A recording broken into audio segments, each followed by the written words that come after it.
Lesson প্ল্যানের একটা short ভিডিওতে তোমাদেরকে আবার স্বাগত।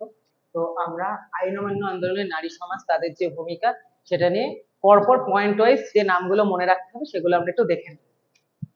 প্রথমে হচ্ছে আইন অমান্য আন্দোলন হয় হচ্ছে 1930 থেকে 31 এবং 32 থেকে 34 খ্রিস্টাব্দের মধ্যে।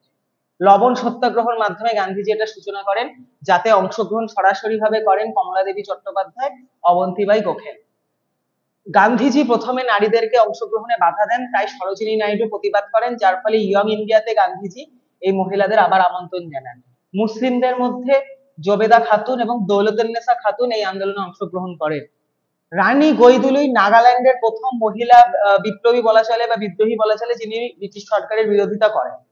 মেদিনীপুরের কেশপুরে এই আইন অমান্য আন্দোলনের জন্য যে পুলিশি জুলুম তার হাতে উর্মিবালা পারিয়া মৃত্যুবরণ করেন, শহীদ হন। কলকাতায় উর্মিলা দেবী, ঢাকায় আশালতা সেন, বীরভূমে সত্যবালা দেবী, কুমিল্লায় লাবণ্য লতার মতো ব্যক্তিবর্গ এই আইন অমান্য আন্দোলনের গুরুত্বপূর্ণ ভূমিকা এবং নেতৃত্ব দেন। এছাড়া সরোজিনী নাইডু, আমাদের সরলা দেবী চৌধুরানী, উর্মিলা দেবী, বাসন্তী দেবী, নেলি সেনগুপ্ত বতর বাঙালিরা কলকাতা এবং কলকাতার পার্শ্ববর্তী অঞ্চলে এই আন্দোলনকে নেতৃত্ব দেন। Thank you.